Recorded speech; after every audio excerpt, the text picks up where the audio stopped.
Queremos saludarles a todos los hermanos que se están conectando en este momento en la transmisión de este culto virtual en vivo. Saludar a todas las familias que nos mandan saludos a través de las redes sociales. Esta mañana, hermanos, queremos no solamente agradecer al Señor por sus bendiciones, le hemos cantado, le hemos adorado, sino también queremos escuchar su voz. Y escuchamos su voz no solamente a través del tiempo de alabanzas, cuando uno está cantando y uno está entendiendo lo que uno canta, también queremos escuchar su voz a través de su palabra. Así que esta mañana, si usted está ahí en su hogar, le invito a que pueda abrir su tablet, en este caso su Biblia, si está cerca, y pueda buscar el libro de Colosenses, el Nuevo Testamento, Colosenses capítulo 3, versículo 15.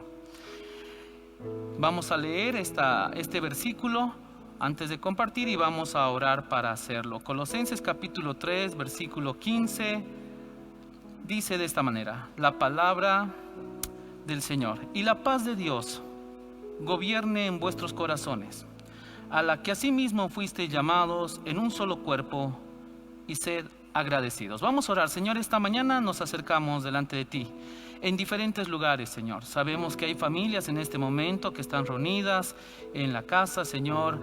Gracias por la tecnología, porque podemos llegar, Señor, tal vez en esta cuarentena, en esta pandemia, Señor, en la que nos toca seguir siendo iglesia. Señor, entendemos que tu palabra seguirá siendo predicada, Señor, y mucho más ahora, Padre, que tenemos a disposición la tecnología. Te pedimos por cada familia, por cada persona que esta mañana va a escuchar tu palabra. Te pedimos, Señor, que tú bendigas este tiempo maravilloso. En el nombre de Jesús oramos. Amén. Muy bien, quisiera que mantenga su Biblia abierta en este solo versículo, porque lo que voy a hacer es explicar este solo versículo en 5 partes.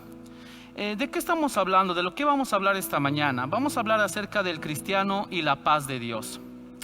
Yo estoy completamente seguro que en el ranking de deseos en este tiempo de cada persona, o que cada persona tiene, debe estar seguramente seguridad. Los hombres generalmente queremos respeto, las mujeres quieren amor, los jóvenes quieren libertad, un niño quiere un PlayStation 5 y tal vez un bebé quiere a su mamá, ¿no? Todo el mundo quiere algo a diferentes edades. Y estoy seguro que en un sentido general, muchos estamos buscando que esta pandemia termine. Y seguramente alguno está pensando volver a la normalidad que teníamos antes, si podemos decir eso, normalidad. Estoy seguro que en medio de toda esta cuarentena y pandemia que nos ha tocado vivir hace más de un año, hay mucha gente que empieza a desear paz para su hogar, paz para su país, paz para su región. Y la paz en todas las formas posibles en las que se pueda brindar. Alguna persona dirá: yo voy a tener paz cuando me den otro bono. Alguno dirá: yo voy a tener paz cuando pase esta enfermedad. Tal vez alguno diga: yo voy a tener paz cuando mi suegra se vaya de mi casa. No sé, hay gente que busca paz y que quiere entender la paz si consigue algunas cosas. Pero desde el punto de vista bíblico, ¿cómo debe ser entendida la paz para el cristiano? Entonces volvemos a esta carta que Pablo escribe a la iglesia de Colosas en el año 60-62 después de Cristo. Y como la mayoría de las cartas de Pablo, tiene una parte bien doctrinal, pero tiene una parte muy práctica. Pablo no solamente quiere enseñar los principios fundamentales de la fe cristiana, sino cómo ponerlos en práctica en la vida diaria. Y escribe Colosenses capítulo 3, versículo 15: y la paz de Dios gobierne en vuestros corazones, a la que asimismo fuisteis llamados en un solo cuerpo, y sed agradecidos. Quiero dividir este versículo en 5 partes para la enseñanza de esta mañana. La primera parte es que Pablo nos muestra una gran posesión para el creyente. ¿Cuál es esta posesión? La paz de Dios. Este término de la paz de Dios originalmente se traduce como atar aquello que estaba quebrado. En el Nuevo Testamento nosotros vamos a encontrar 3 formas por lo menos de enfocar o entender la paz de Dios. En primer lugar, vamos a encontrar un aspecto bien doctrinal, es decir, que la paz de Dios solo se consigue a través de Jesucristo. Esta paz se tiene que conseguir a través de Jesucristo, porque esta paz fue quebrada desde Génesis capítulo 3. Desde que el hombre pecó en Génesis capítulo 3, versículo 17, permítame decirle que el hombre y Dios no estaban en paz. La paz se quebró. El hombre con el pecado, quebró esa relación que había con el Señor. Y entonces el hombre necesitaba restablecer esta paz con su Creador. Y esta paz no era posible conseguirla por medio de méritos personales. Todo el Antiguo Testamento y el Nuevo Testamento nos hacen entender, como Isaías 64:6, que nuestras obras, las cosas buenas que hacemos, son como trapo de inmundicia. Tito capítulo 3, versículo 5 dice que nos salvó no por obras de justicia que nosotros hubiéramos hecho. En Efesios capítulo 2, versículos 8 al 10, que dice que por gracia somos salvos por medio de la fe, y esto no de nosotros. O sea, no podemos hacer ninguna buena acción para poder restablecer esta paz con Dios por méritos propios. Esta paz solamente es posible conseguirla por medio de la fe. Romanos capítulo 5, versículo 1 dice: justificados pues por la fe. Y aclaramos, la fe en Jesucristo. Tenemos paz para con Dios por medio de nuestro Señor Jesucristo. Él es el que hizo esta atadura nuevamente, como hemos explicado qué significa esta porción de la paz de Dios. Esto que estaba quebrado, Jesús vino a restablecerlo con la muerte en la cruz. Un segundo enfoque acerca de la paz en la Biblia es que tiene un aspecto bien doctrinal pero práctico. Jesús dijo en Juan 14:27, la paz os dejo, mi paz os doy. Yo no se las doy como el mundo se las da. No se turbe vuestro corazón, ni tenga miedo. Una de las cosas que Jesús quiere dejar en claro es que la gente va a buscar paz, como en ese tiempo y en este tiempo también. Y Jesús dice, muy bien, la paz que yo les ofrezco no es la misma paz que el mundo les va a ofrecer. Y si usted me preguntara, ¿qué tipo de paz ofrece el mundo? Simplemente prenda su televisor cualquier día de la semana en este tiempo de elecciones y usted se va a dar cuenta de las cosas que la gente nos promete. La gente quiere prometernos seguridad, tranquilidad, cosas para que nosotros nos sintamos en paz. Hay gente que ha buscado paz yendo a un terapeuta, hay gente que ha buscado tener paz entrando a un litigio, poniendo una demanda. La gente quiere tener paz. Hay mucha gente que piensa que divorciándose tal vez va a tener paz. Ese es el tipo de paz que el mundo ofrece. Y Jesús dice, mi paz les dejo. Yo no se las doy como el mundo se las da. Alguien me diría, pero pastor, tenemos conflictos. Todo el mundo quiere tener este tipo de paz. Jesús es consciente de eso. Por eso en Juan 16:33 Él dijo, en el mundo tendréis aflicción. Si alguna persona que esta mañana está escuchando, está viendo esta transmisión, está pasando por problemas difíciles, situaciones complicadas en su familia, en su matrimonio, en su negocio, en sus relaciones con sus amistades, déjeme decirle que es completamente normal que pasemos por estas situaciones. Alguien me preguntaba en esta semana, entonces, ¿qué diferencia hay entre el creyente y el no creyente? Es igual, vamos a pasar por adversidades. La única diferencia es que cuando uno es creyente en Jesucristo, cuando pasa por las adversidades, tiene un Dios que lo sostenga.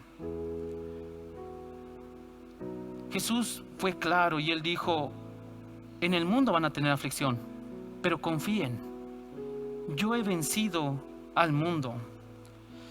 Filipenses capítulo 4 versículo 7 dice, y la paz de Dios que sobrepasa todo entendimiento guardará vuestros corazones y vuestros pensamientos en Cristo Jesús.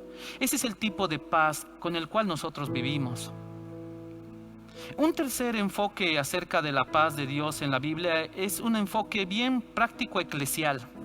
Efesios capítulo 2 versículos del 13 al 17 dice, pero ahora en Cristo Jesús, vosotros que en otro tiempo estabais lejos, habéis sido hechos cercanos por la sangre de Cristo, porque Él es nuestra paz, que de ambos pueblos hizo uno, derribando la pared intermedia de separación, aboliendo en su carne las enemistades, la ley de los mandamientos expresados en ordenanzas, para crear en sí mismo de los dos un solo y nuevo hombre, haciendo la paz.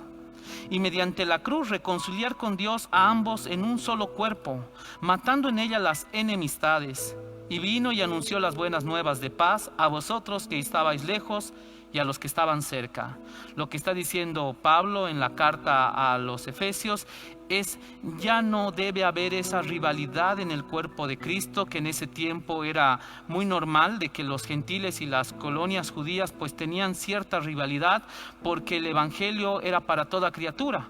Entonces en ese momento hubo una especie de reacción en los judíos que por muchos años habían entendido que el evangelio y la salvación era exclusivamente para ellos. Y entonces Pablo escribe y dice, debe haber paz en el cuerpo de Cristo. ¿Por qué? Porque el Señor vino justamente para eso, para que no haya esa separación y reconciliar con Dios mediante su cruz a estos dos pueblos y hacer un solo cuerpo. Y luego va a entender en Colosenses 3:15 que se refiere a esto mismo. La segunda parte de este versículo nos dice, y la paz de Dios gobierne en vuestros corazones. La palabra gobierne viene de una palabra en griego que literalmente se traduce como servir de árbitro. Y lo interesante es que este es un imperativo. Si uno lee el versículo, está dando como una orden, que la paz de Dios gobierne. Esta es una orden, un imperativo presente. Se podría traducir como que Dios siga gobernando y arbitrando nuestros corazones todo el tiempo. El gobierno de Dios, queridos hermanos, no es el mismo que el gobierno del hombre. El hombre puede ser gobernado por sus pensamientos, puede ser gobernado por mentiras, puede ser gobernado por el miedo, por la amargura, por el rencor. ¿Nunca he escuchado a una persona que tiene amargura en su corazón? Lo llega a dominar, a gobernar. Y todo lo que sale del corazón es lo que está alojado ahí. O sea, todo lo que escuchamos en sus palabras, en sus reacciones, es aquello por lo que se ha dejado gobernar. Por eso Efesios capítulo 4, versículo 31 dice, quítense de vosotros toda amargura, enojo, ira, gritería, maledicencia y toda malicia. No permitan, dice Pablo, que estas cosas gobiernen su vida. Lucas 6:45, Jesús decía, el hombre bueno del buen tesoro de su corazón saca lo bueno. El hombre malo del mal tesoro de su corazón saca lo malo, porque de la abundancia del corazón habla la boca. En Proverbios capítulo 23, versículo 7, ya la palabra decía, tal es su pensamiento y su corazón, tal es él. Quiere decir que nosotros vivimos, actuamos, reaccionamos según lo que tenemos en nuestra mente y en nuestro corazón. Y aquí el versículo en Colosenses 3:15 nos está diciendo que la paz de Dios, esa paz que hemos explicado hace un momento, sea la que gobierne, la que dirija, la que acompañe, la que dé los parámetros para que nosotros sepamos reaccionar frente a las adversidades de esta vida y frente a cualquier situación que se nos presente. Este tipo de contraste entre el gobierno de Dios a través de su paz, que nos provee seguridad en tiempos difíciles como en los que vivimos. El creyente debe ser respetuoso, estoy completamente convencido de esto. El creyente debe ser respetuoso de las leyes, debe ser respetuoso de las autoridades. Pero hay algo que esta pandemia, esta cuarentena o este virus a nivel mundial no puede hacer en nosotros, no debe gobernarnos con el miedo. Hermanos, estoy convencido de que debemos ser respetuosos y prudentes frente al virus, pero no podemos vivir con miedo porque el miedo puede llegar a gobernar nuestro corazón. El creyente no puede, no debe vivir con miedo porque tiene todas las herramientas en la palabra de Dios y la seguridad que ella nos brinda para entender de que el que debe gobernar nuestro corazón es Él. ¿Y sabe qué es lo interesante? Que dice, gobierne sus corazones. Para el contexto judío, el corazón encerraba todo. Encerraba la voluntad, las emociones, los sentimientos. Para los griegos, el tema de la parte intelectual era separada a las emociones. Es por eso que Jesús, cuando habló del primer y gran mandamiento, incluyó esta palabra, que no estaba registrada en el Antiguo Testamento. Porque desde el pensamiento griego, lo que dice tu mente es una cosa y tus sentimientos son diferentes. Pero Jesús dice, amarás al Señor tu Dios con todo tu corazón, con toda tu alma, con toda tu mente, con todas tus fuerzas. Deja que el Señor gobierne.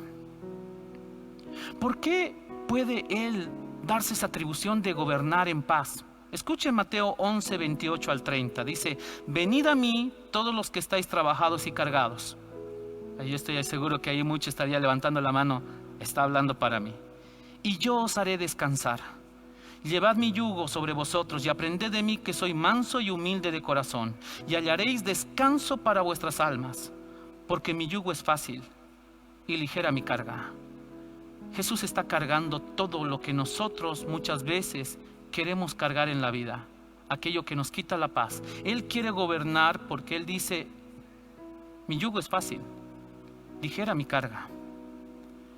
La tercera parte de este versículo, continuando con Colosenses 3:15, dice, a la que así mismos fuisteis llamados. Dios siempre va a tomar la iniciativa para llamar a los creyentes hacia Él. En Juan capítulo 6, versículo 44 dice, ninguno puede venir a mí si el Padre que me envió no le trajere, y yo le resucitaré en el día postrero. Si usted está escuchando o está viendo este culto, créame, usted ha sido llamado por el Señor. Porque todo lo que ha pasado en nuestra vida, yo estoy seguro que en este momento, si usted piensa en todo lo que ha pasado en su vida, se va a dar cuenta de una cosa: el Señor lo ha estado buscando, el Señor lo ha estado llamando a través de un amigo, a través de una invitación. Tal vez un día usted estaba cambiando la sintonía de la radio y escuchó una prédica. Es el Señor todo el tiempo. Él toma la iniciativa para llamar a los creyentes hacia Él. El término llamar, que en griego es kaleo, se usa en varios sentidos en la Biblia. Uno de los sentidos en los que se utiliza esto de llamar es que los pecadores son llamados por Dios a través de Jesucristo para salvación. Escuche Efesios 1 del 3 al 5.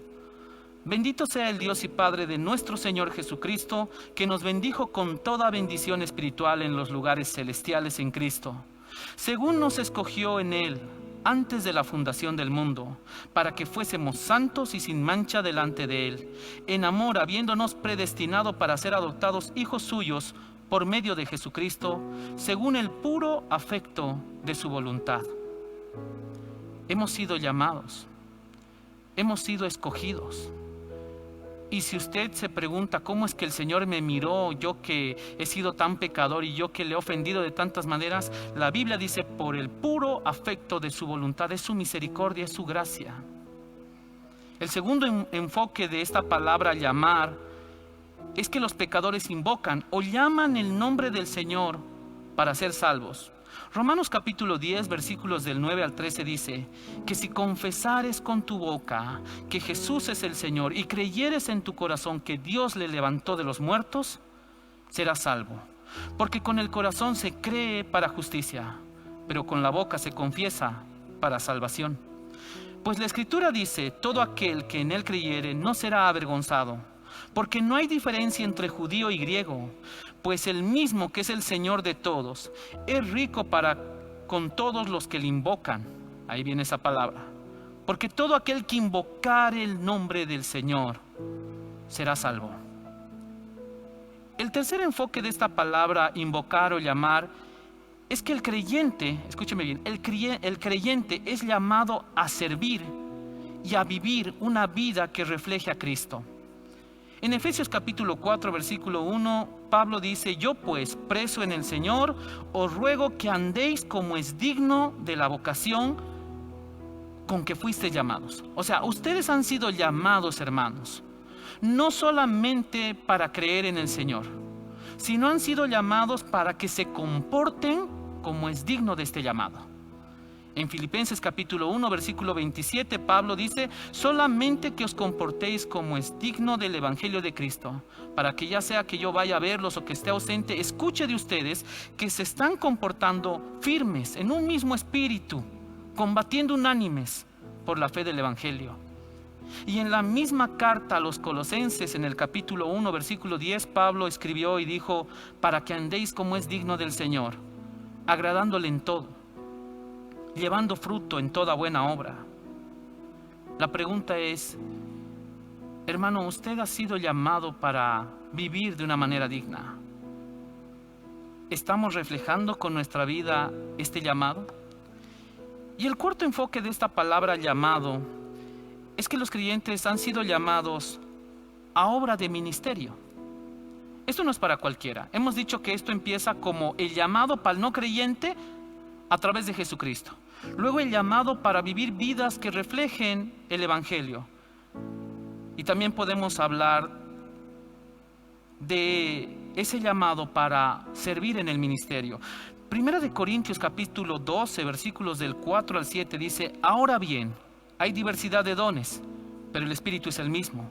Hay diversidad de ministerios, pero el Señor es el mismo.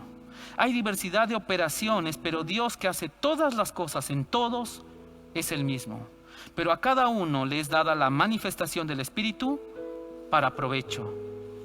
Es decir, querido hermano, que usted nos esté escuchando esta mañana, puede ser que usted, a través de este mensaje, haya sido llamado por el Señor a arrepentirse, a confesar a Jesucristo como su Salvador. Es por eso que le instamos, le aconsejamos que usted comparta estas enseñanzas. ¿Por qué? Porque es posible que el Señor esté llamando a arrepentirse y a confesar a Jesucristo como su Salvador a un familiar suyo, a un amigo suyo. En segundo lugar, es posible que usted, que es creyente, esté siendo llamado a vivir como es digno del precioso Evangelio. Y usted, que ya es un creyente, que está varios años en la iglesia, tal vez el llamado que usted está recibiendo es que empiece a servir con los dones y talentos que el Señor le ha dado para la edificación de su iglesia. La cuarta parte de este versículo dice: un solo cuerpo. Y esta es la condición en la que Pablo habla acerca de la iglesia. Está hablando de la unidad en medio de la diversidad. Y estoy seguro que vamos a tener diferencias basadas en la palabra del Señor. Pero escuche lo que dice Efesios 4, del 4 al 6. Un cuerpo y un espíritu, como fuisteis también llamados en una misma esperanza de vuestra vocación. Un Señor, una fe, un bautismo, un Dios y Padre de todos, el cual es sobre todos y por todos y en todos. Quiero que note el énfasis que no está en la elección personal, sino en la elección corporal. En este caso está hablando del cuerpo de Cristo, de la iglesia. Y no estamos hablando de ecumenismo, de la unión de religiones, porque si usted me pregunta si el mismo Cristo que yo adoro es el mismo Cristo que adoran otras religiones, déjeme decirle que cualquiera que no tenga a Jesucristo como único mediador entre Dios y los hombres, no adora al mismo Dios que nosotros. Aquel que no tenga a Jesucristo como único y suficiente Salvador e intercesor, no adora al mismo Dios que nosotros. La pregunta es si la iglesia está unida para ser portavoz de la paz de Dios en tiempos difíciles. Y si usted ha entendido todo lo que nos está diciendo en un solo versículo, Pablo va a entender lo siguiente: que esta paz de Dios que gobierna nuestros corazones y a lo que hemos sido llamados va a dar un fruto. Y la quinta parte de este versículo dice que hay un resultado de la paz de Dios en la vida del creyente: y sed agradecidos. Este es otro imperativo de presente activo que se puede traducir como: continúen siempre siendo agradecidos. El ser agradecido, hermanos, es una señal de madurez bíblica.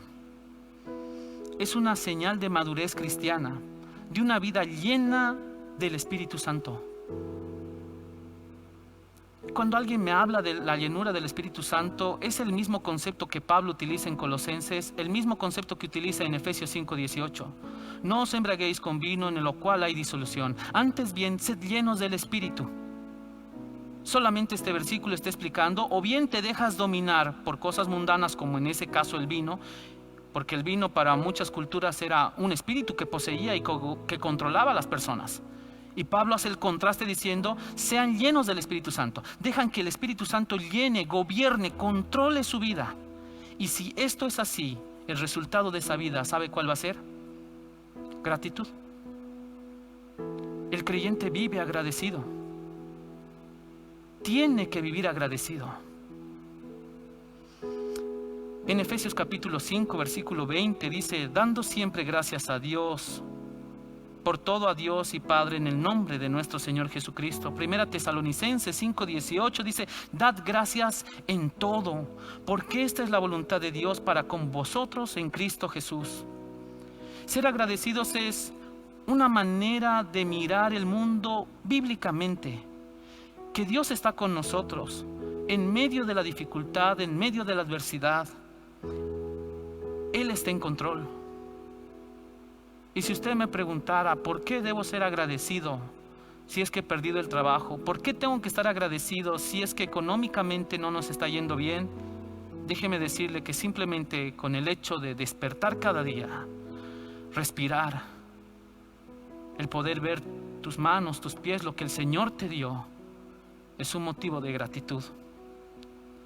Ser agradecido por la gracia, ser agradecido por la autoridad de Dios en mi vida, ser agradecido por la familia espiritual que tengo. ¿Usted sabía que la familia espiritual es la única familia que muchas personas tienen?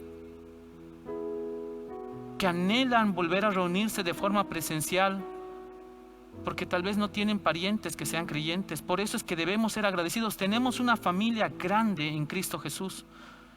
Debemos ser agradecidos porque Él nunca falla. Que junto con la prueba, junto con las cosas que nos pasan, en 1 Corintios 10:13, Él prometió que siempre va a poner la salida. Cuando yo vivo una vida gobernada por la paz de Dios, entonces mi mente ya no se va a enfocar en buscar la solución va a estar ahí. El Señor prometió que va a poner la salida. Entonces voy a enfocarme de diferente manera. Ya no me voy a afanar, no voy a vengarme, no voy a estar criticando, porque la paz de Dios, que sobrepasa todo entendimiento, dará como resultado una vida de gratitud. Mi pregunta esta mañana es, ¿tiene usted ese tipo de paz en su vida? Si no la tiene aún, la pregunta sería, ¿ha depositado su fe en Jesucristo como su único, suficiente y perfecto Salvador? Si la respuesta es que sí, entonces que la paz de Dios produzca en usted, en su familia, esa gratitud que el mundo no va a entender, pero que anhela tener. En el lugar donde usted esté, le invito a que incline su rostro un momento. Vamos a orar. Señor, esta mañana nos acercamos agradecidos por tu palabra. Porque, Señor, no entendíamos cómo es posible que podamos tener paz en un mundo tan caótico, con tantos problemas, con una pandemia, Señor, que está afectando a todo el mundo. Pero tu palabra nos da la seguridad esta mañana, que si nosotros, Señor, tenemos una vida gobernada por tu paz, si entendemos a qué hemos sido llamados, entonces viviremos una vida de gratitud. Señor, y esta mañana estamos agradecidos. Agradecidos, Señor, porque tú has sido fiel, porque tu palabra se cumple y no hay justo que mendigue pan. Y que sabemos, Señor, por testimonio de los mismos hermanos, que tú has sido proveedor para cada una de las familias de la iglesia en diferentes lugares, Señor. Gracias por la vida, gracias por la salud y gracias porque tu paz, que sobrepasa entendimiento, todo entendimiento, Señor, nos da la seguridad que si vivimos, para ti vivimos, y si morimos, para ti morimos. Sea que vivamos o muramos, del Señor somos. Que esa paz y esa seguridad guíen nuestra vida diaria.